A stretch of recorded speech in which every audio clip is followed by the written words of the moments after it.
Hello and welcome. With all of our amazing technology and everything we know, have you ever wondered what's truly holding us back from solving the planet's biggest crises? Well, today we're going to dive into a hidden barrier, one that isn't in our economies or our politics, but actually deep inside the architecture of our own minds. Right? We see the headlines every single day. Climate change, social divisions, the list goes on. We know the stakes are just incredibly high. So what's the real roadblock here?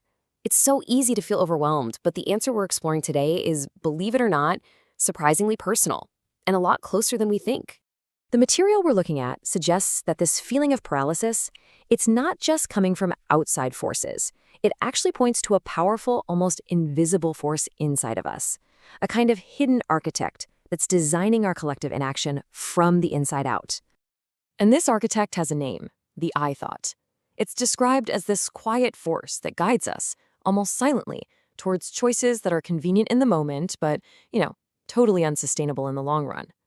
And this isn't just some fleeting idea. It's a deep-seated pattern that shapes our reality, often without us even knowing it's there. Okay, so what is this I thought, really? How does it actually work, and why is it so powerful? Let's take a minute and break down this subconscious barrier that, according to our source, stands between us and real, effective global action. So the I thought isn't just one single idea. It's more like a whole web of subconscious beliefs. Picture this tangled network of old memories and, crucially, fear-based projections. Fear of loss, fear of failure. This internal web is what really disempowers us and makes us feel like taking action is always somebody else's job. And how does this actually show up in our day-to-day thinking? I bet these sound familiar. Things like, oh, I thought someone else would take care of it, or I thought my only job was to make a paycheck. Each one seems pretty reasonable on its own, but when you put them all together, they create this powerful story we tell ourselves to justify, well, not doing much. The source material uses this really powerful metaphor. It says the I thought acts like a cognitive virus. So one person's I thought quietly spreads and becomes a community's we thought. And before you know it, entire societies are kind of infected with this paralysis that just disables our ability to respond to even the most obvious threats.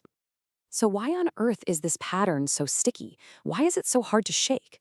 Well, because it offers these hidden payoffs. It shields us from anxiety, it helps us avoid a ton of effort, and, this is a big one, it protects our current identity. Basically, it makes doing nothing feel safe, even when it's the most dangerous choice of all. Okay, so we've diagnosed the problem. If the I thought is the virus, then what's the antidote? The solution proposed is just as human as the problem itself. It's a practice called conscious collaboration. Now, conscious collaboration is an intentional practice. This is key. It's not about just working together in the same old ways. No, this is about actively choosing to shift away from that fear and fragmentation of the I thought and moving into a state of trust and real coordination. The whole goal is to create action that's not just effective but regenerative. And here you can really see the stark contrast between these two ways of being. On one side, you've got the world of the I thought. It's all about competition, ego, and short-term thinking. But on the other, you have conscious collaboration, which is defined by synergy and a shared purpose. This isn't just some small tweak. It's a fundamental shift in our collective operating system. I think this image just perfectly captures the feel of this shift. It's not about losing who you are in the group. Not at all. It's about aligning our unique strengths to create this incredible synergy, a state where the whole becomes so much more intelligent and capable than any of us could be on our own.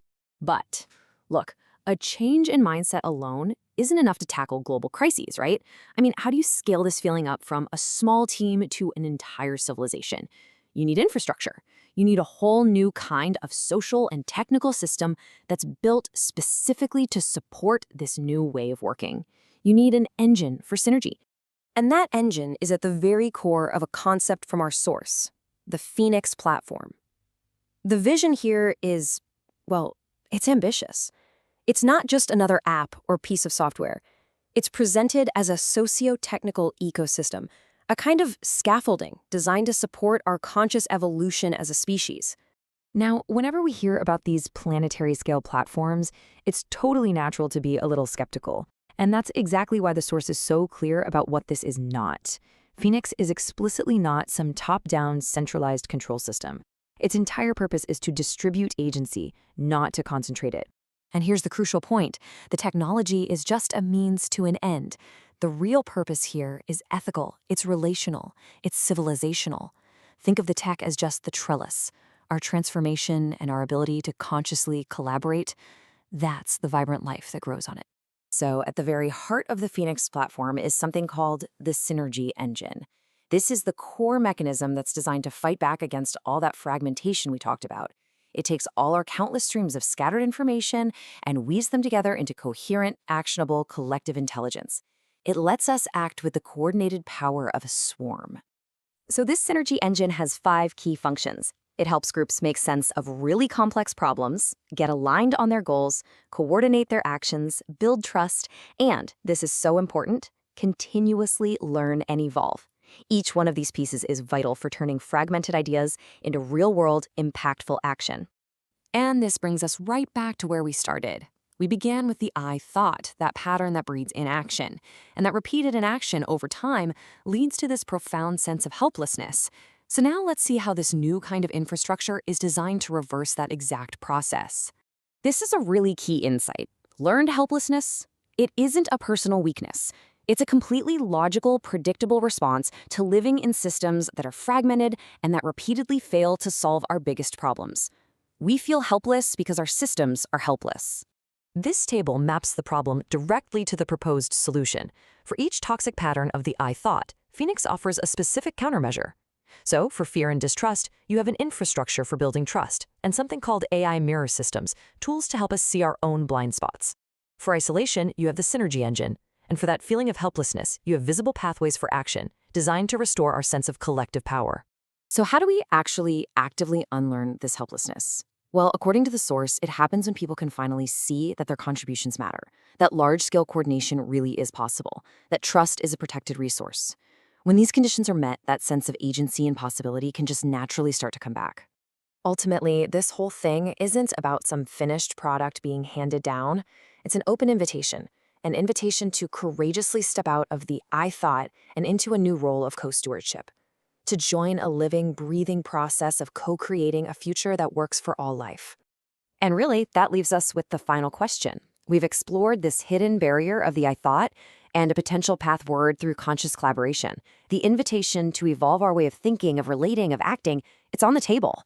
The only question that remains is, how will we choose to respond?